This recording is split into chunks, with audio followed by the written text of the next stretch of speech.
প্রত্যেকটা বাবা মাই চায় তার সন্তানের মুখে হাসি দেখতে আর তার সন্তানের সমস্ত ইচ্ছা আকাঙ্ক্ষা চাওয়া পাওয়া সমস্ত কিছু পূরণ করতে। সেই সন্তান যদি তার বাবা মায়ের কাছে কোনো কিছু আবদার করে বসে, সেটা যদি না দিতে পারে তাহলে বাবা মায়েরই অনেক বেশি মন খারাপ হয়। সন্তানরা তো বাবা মায়ের কাছেই আবদার করবে, আর সেই আবদার যদি পূরণ হয় তাহলে তার মুখে যে একটা হাসি ফোটে, সেই হাসির মূল্য তার বাবা মায়ের কাছে অনেক বেশি দামি। যাই হোক, তো রুহি আমাদের কাছে একটা আবদার করে বসে, সেটি হচ্ছে সে দোলনা দেখে দোলনা কিনতে চেয়েছিল। তো আমরাও তাকে আর না করিনি, তাই পছন্দের জিনিসটা তাকে এনে দেওয়ার চেষ্টা করেছি। সে যে এই দোলনাটা পেয়ে কি পরিমাণে খুশি হয়েছে তা তো আপনারা ভিডিওতেই দেখতে পাচ্ছেন। এই যে সন্তানের এই খুশিটা, এইটাই হচ্ছে শান্তি। রুহি তো অনেকদিন যাবৎ ধরে আমাদের কাছে বায়না করছিল যে আমাকে দোলনা কিনে দাও, তো শেষমেশ তাকে দোলনাটা কিনেই দেওয়া হলো। এই দোলনাটা আমরা অনলাইন থেকে অর্ডার করি। অনেকেই বলে আমরা অনলাইন থেকে জিনিস কিনে ধরা খেয়েছি বা ঠকে গিয়েছি, তবে আমার মনে হয় আমরা অনলাইন থেকে এই দোলনাটি কিনে একদমই ঠকিনি, কারণ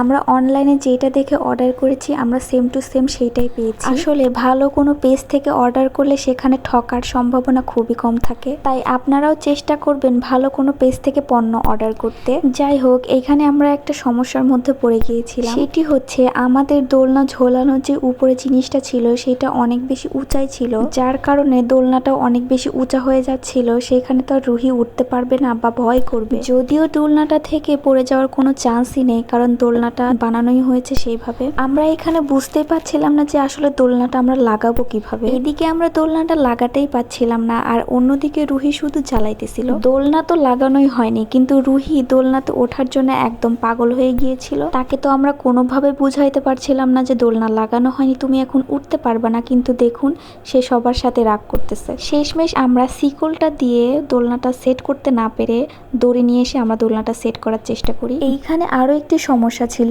সেটি হচ্ছে জায়গাটা অনেক বেশি ছোট, দোলনা আসলে ইজি ভাবে হবে না। তারপরেও মেয়ের আবদার বলে কথা, পূরণ তো করতেই হবে। এইখানে চাচ্চু রুহির দোলনাটা সেট করে দিচ্ছিল, আর আমরা দেখছিলাম যে ওর জন্য এই উচ্চতাটা ঠিক ছিল কিনা। আমার তো দোলনা সিস্টেমটা অনেক বেশি ভালো লেগেছে। এইখানে বাচ্চারা পড়ে যাওয়ার কোনো সম্ভাবনাই নাই। খুবই ইজি ভাবে আর খুবই আরামের সাথে সব বাচ্চারা এই দোলনাটা খেতে পারবে, ব্যথাও লাগবে না, কারণ সাথে দুটো বালিশ দেওয়া ছিল। রুহি তো এই দোলনাতে উঠে আর নামার কোনো কথাই বলে না, কারণ তার তো পছন্দের জিনিস, সে তার পছন্দের জিনিস পেয়েছে, সে তো আর নামবেই না। দোলনা তো সেট করা শেষ, আবার রুহি উঠে দোলও খাচ্ছে। এখন রইলো ফটোশুটের পালা। দোলনায় তো উঠেছে, এখন বলছে আমাকে কিছু ছবি তুলে দাও। সব থেকে মজার বিষয় কি জানেন, সে দোলনাতে উঠে আমাদেরকে বলছে যে আমাকে মেকআপ করে দাও আর কিছু ছবি তুলে দাও। আসলে বাচ্চাদেরকেই বলেন বা বড়দেরকেই বলেন, যে যখন তার পছন্দের জিনিস পায় সে একটু বেশি এক্সাইটেড হয়ে যায়।